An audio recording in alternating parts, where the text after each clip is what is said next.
Okay, it's the top of the hour now. So,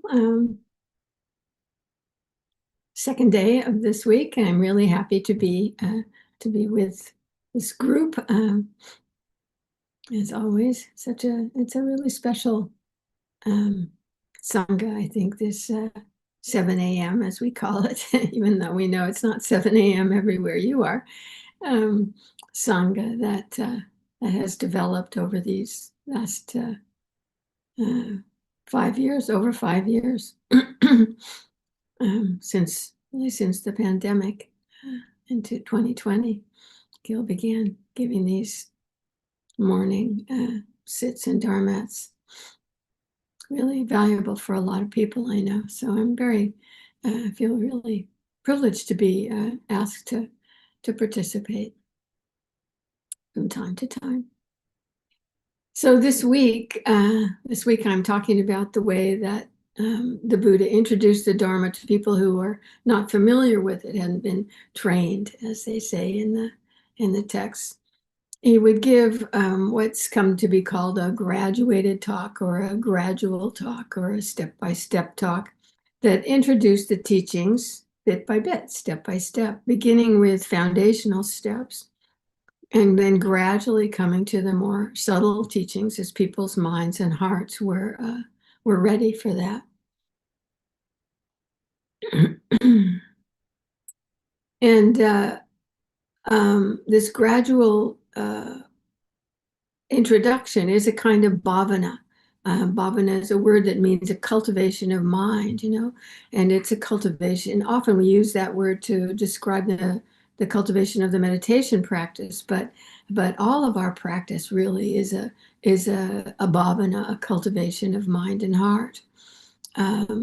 Cultivation of beautiful qualities in hearts and minds, qualities that are expressed in daily life in relationship to the world, to everything. And I mentioned yesterday that the path is sometimes described as having three parts, two different lists of three parts. One being a training in dana, giving, sila, ethical development, and bhavana, mental cultivation. So I just wanted to make it clear that bhavana, this cultivation, is also happening in the cultivation of dana and sila. The whole of the practice, the whole of the path, is a gradual cultivation of wholesome qualities, along with a gradual letting go of what's not so wholesome, of unwholesome tendencies, until there's nothing left really except what's wholesome. And yesterday I talked about dana, giving, which is the first thing that the Buddha is said to have introduced these listeners to. Something that was easily recognized and undoubtedly known as something good to develop. It's something they're familiar with. And today's topic is sila, ethical development, and it seems like quite a logical expansion of dana, really, to me. When we practice ethical sensitivity based in the intention not to do harm, it's a gift to others and it's a gift to ourselves. It's a form of generosity in action. So that'll be our topic today, the cultivation of ethics, virtue, morality, whichever word for this, movement toward the wholesome is most resonant for you. And before we do that, let's meditate formally. So taking your meditation posture, that uprightness and ease, that lovely balance, no straining and no collapsing.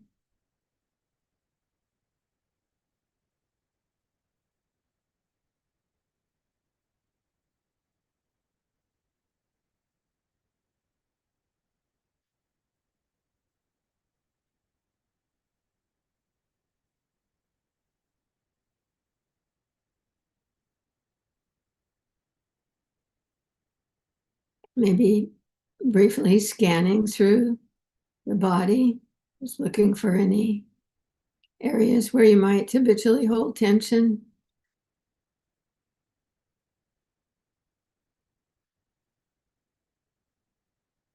Breathing into those areas.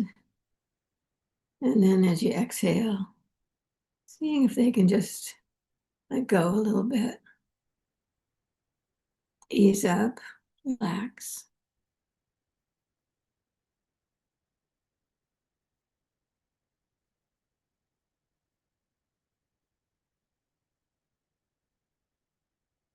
Maybe forehead,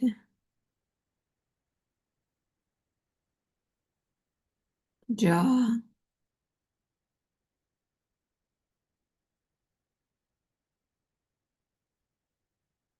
tops of the shoulders, trapezius area. Let the shoulders drop. Sometimes it's good to just raise them up, kind of scrunch them up, bring them back, and just let them drop.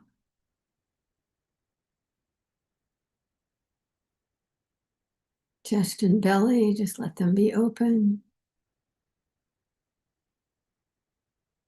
Just inviting ease.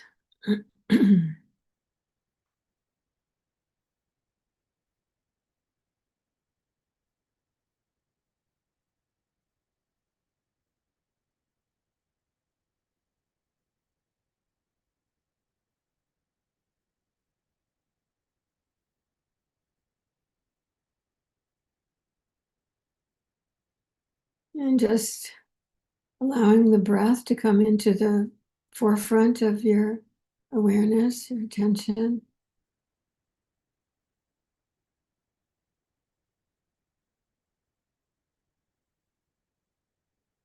Constant companion.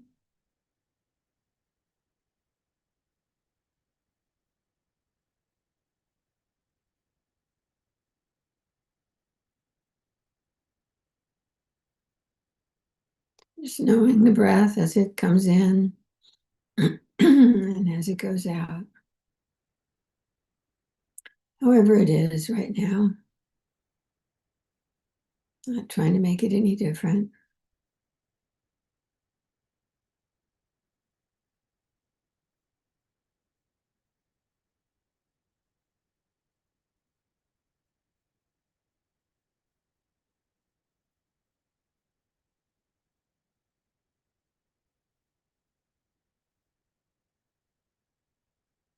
Just knowing it in a really simple, direct way. Sensing the sensations that let you know that breathing is happening.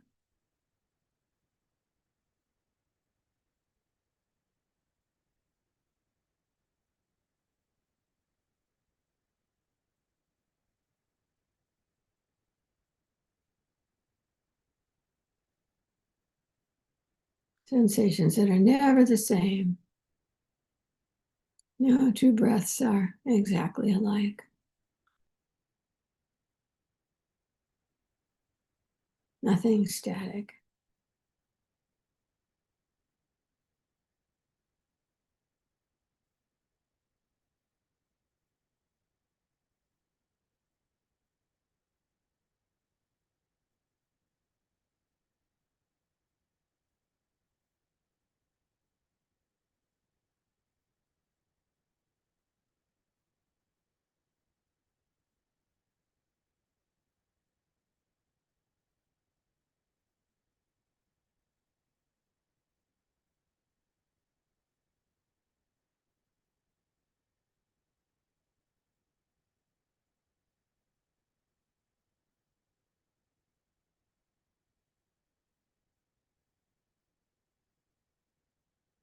This is our life right now, just unfolding moment by moment, breath by breath.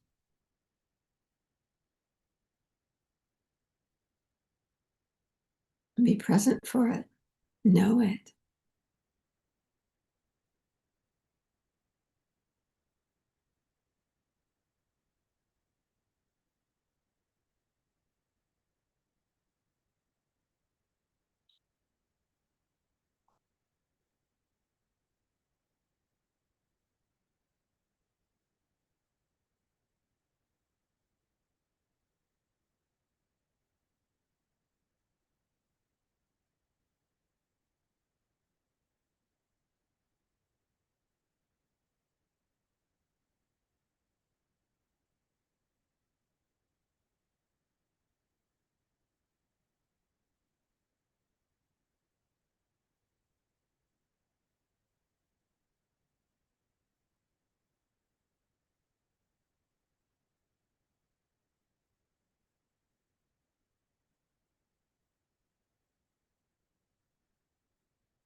May we be present for our lives as we go about our days today.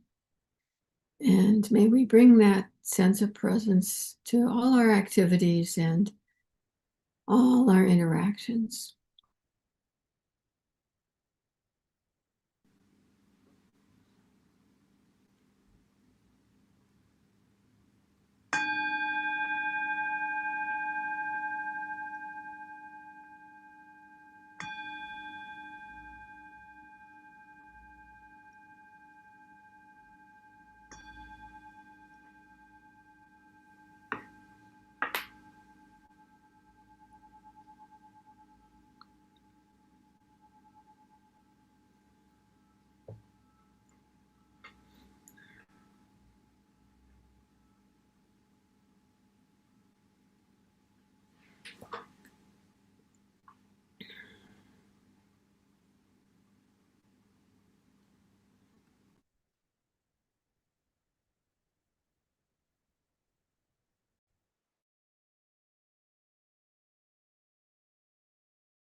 So during this week's Dharmette, I'm sharing some thoughts about the way that the Buddha introduced the Dharma to people who were untrained, lay people who were just coming in contact with the path.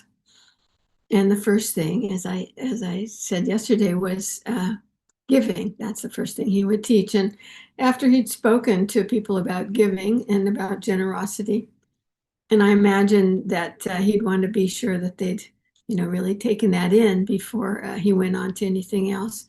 Then the next thing he would introduce is this topic of sila, of ethical behavior, ethical cultivation, which seems like a very natural progression. From cultivating the intention to give something, some specific thing, food or clothing, financial support, attention, time, then we can move on to train in a way to include more of our behavior, including our interactions with those we meet, our interactions with the world, as a kind of gift.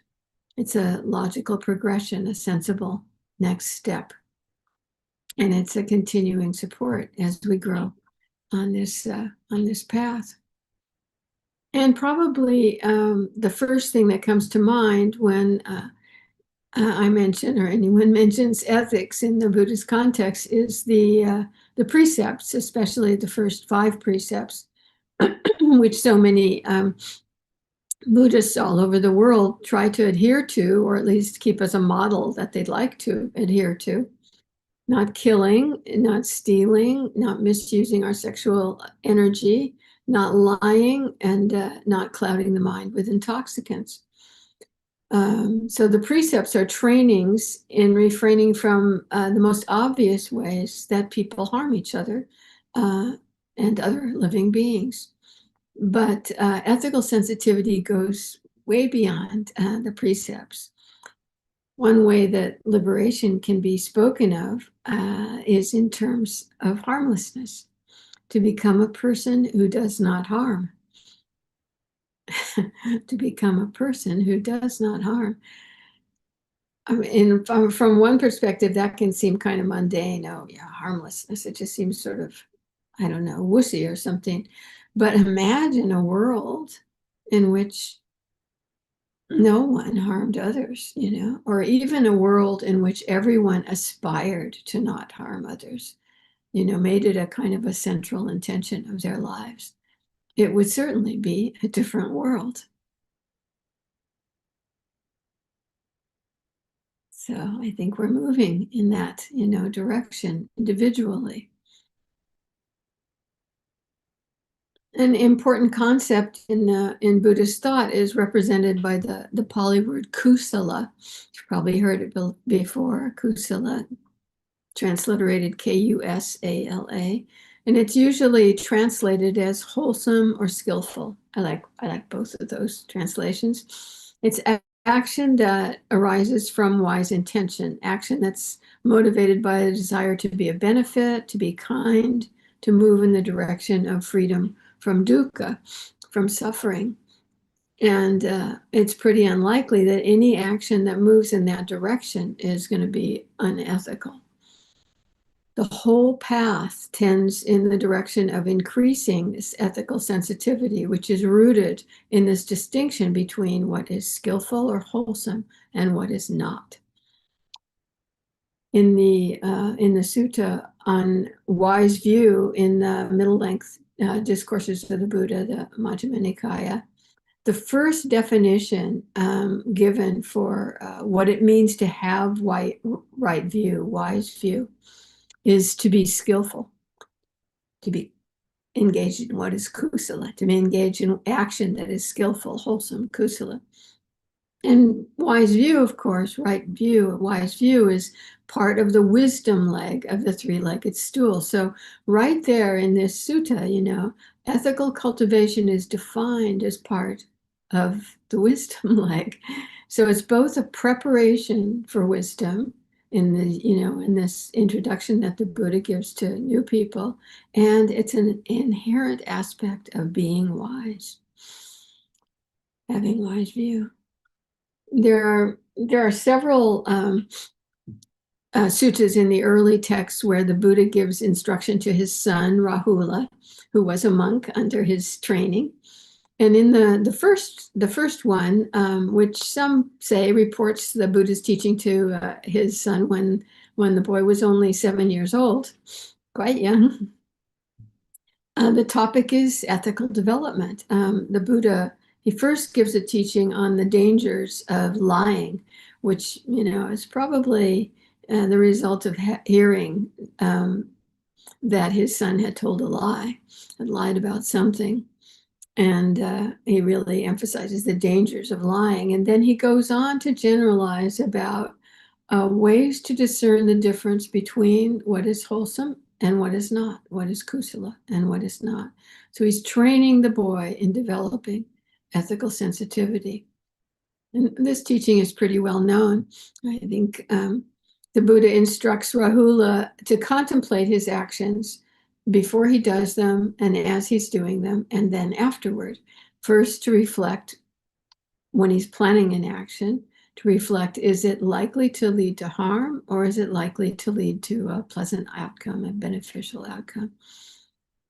And if we see that it's an unwholesome action leading to harm, we don't do it. And then reflect on the same quality as you do the action. Stop doing it if it feels like it's leading to harm, but seems to be leading to harm. Continue if it's leading to a good outcome. And then afterward, if on reflection you see that didn't turn out very well, that had done harm, then you refrain from doing it in future. And the Buddha goes through the same set of instructions for actions of body, of speech, and of mind. So he covers the whole gamut of how we act in the world. And of course, it's pretty sensible advice. And following it depends on the ability to discern between, what is leading to benefit and what is not leading to benefit.